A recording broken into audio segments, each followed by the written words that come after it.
Assalamualaikum Sobat Islam.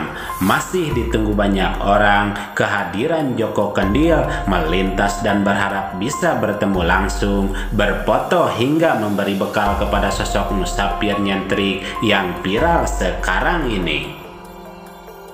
Kehadiran Joko Kendil yang banyak dihadang terkait hal tersebut rupanya cukup membuat beliau kewalahan menyanggupi banyak permintaan, hingga Joko Kendil kini mencoba menghindari banyak hadangan tersebut.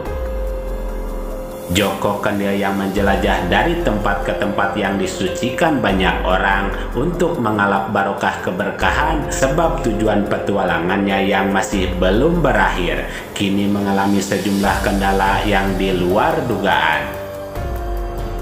Dan inilah fakta yang ada sebenarnya dari sosok Joko Kendil serta alasan yang akhirnya muncul ke permukaan, hingga Ustadz Abdul Somad menegaskan hal penting ini. Selengkapnya mari kita bongkar dengan menyimak videonya sampai selesai agar tidak salah paham. Orang yang berdoa di makam para wali tidak menyembah kubur, bukan menjadikan kubur sebagai berhala, tapi mereka bertawassul kepada Allah dengan berkah kedudukan seorang wali di hadapan Allah. Begini penampakan yang baru-baru ini beredar, di mana Joko Kendil akhirnya menaiki bus setelah sebelumnya dikabarkan naik motor dan mobil pihak kepolisian, hingga banyak pecinta maupun orang-orang yang tidak suka dengan Joko Kendil bertanya-tanya dengan apa yang dilakukannya tersebut. Kekhawatiran Joko Kendil ini bukan tanpa alasan, sebab tujuan beliau sebenarnya adalah mendatangi tempat yang disucikan banyak orang untuk berziarah, mengalap barokah, berdoa dan mendekatkan diri kepada Allah Subhanahu wa Ta'ala, dan bukan menjadi seorang artis yang berharap terus dipiralkan banyak orang dengan kegiatan ritualnya tersebut. Hingga akhirnya Joko Kendil mencoba sesekali menghindari banyak hadangan warga di tempat yang melintas dengan siasat lain seperti yang baru-baru ini beredar. Dan ini sah-sah saja apapun yang dilakukan Joko Kendil, karena tujuan sebenarnya adalah mendatangi tempat yang disucikan, bukan untuk terkenal seperti sekarang ini. Hingga tujuan dari Joko Kendil untuk mengalap barokah dengan mendatangi tempat yang disucikan sekarang juga dibahas tuntas Ustadz Abdul Somad dengan menegaskan hal penting ini.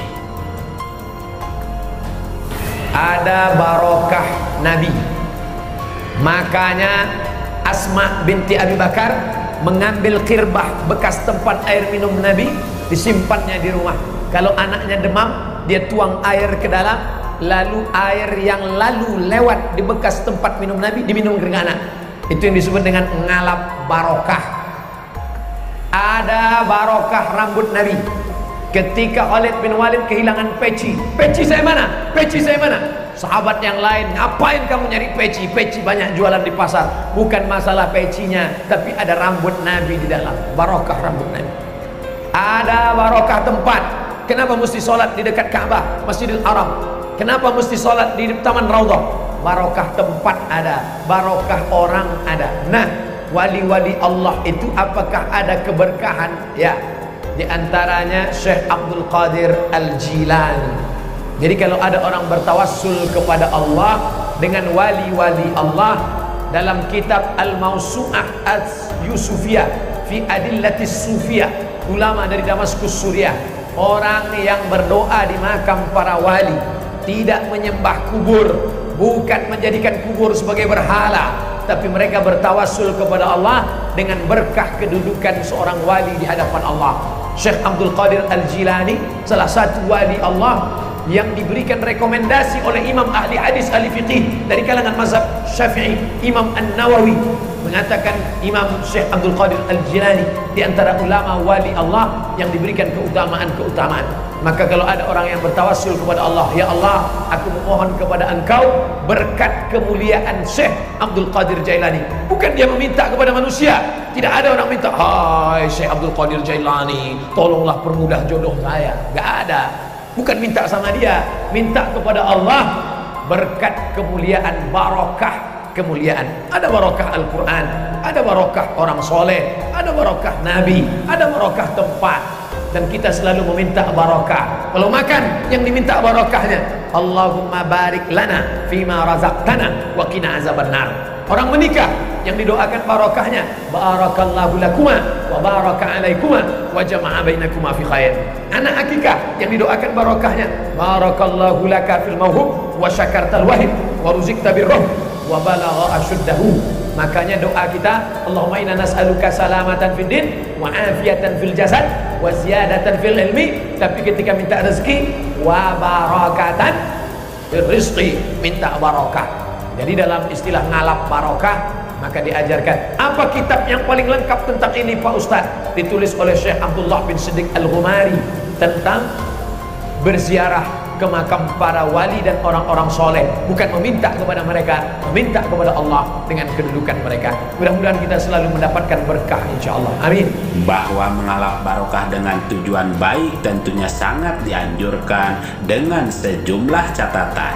Terbukti dengan kehadiran Joko Kendil sekarang, pastinya memberi banyak amal orang lain yang menolong Joko Kendil selama di perjalanan. Juga tentunya memberi barokah rezeki buat para konten kreator, YouTuber dan pencari berita lain di media sosial.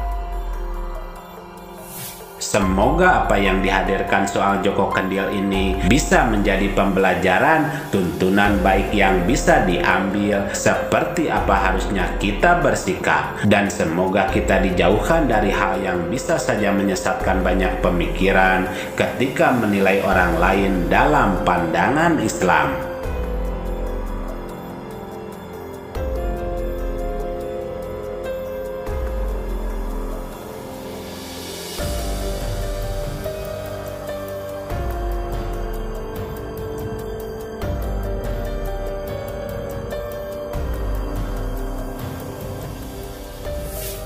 Mari kita bijak dan cerdas serta selalu mengambil yang baik dan meninggalkan yang kurang baik terkait berita dalam video ini maupun yang lainnya. Dan kita ambil saja hikmah kebaikan serta bisa melaksanakan sisi siar yang beliau sampaikan. Demikian ulasan kami, semoga ada manfaatnya. Mohon maaf atas segala kesalahan dan kehilapan.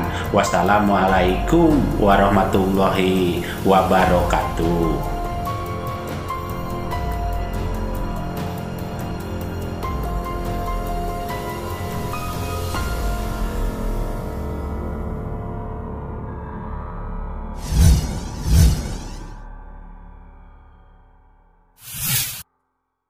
Harta yang kita cari pagi, petang, siang, dan malam itu belum tentu kita nikmati. Maka salah satu investasi akhirat sampai ke alam barzakh kita adalah pembangunan pondok pesantren. Di antaranya yang terpercaya, pembangunan pondok pesantren Gunung Panda Malang. Rekening wakafnya BRI 1174 01 00554 560 atas nama Pondok Pesantren Gunung Panda. Jangan lupa kontak konfirmasinya 0822 2847 0705. Berkah rezekinya anaknya anak soleh soleha menjadi penghafal Al-Quran dan negeri ini menjadi beldatun thayyibatun wa rabbun ghafur. Pahala terus mengalir meski umur kita telah berakhir.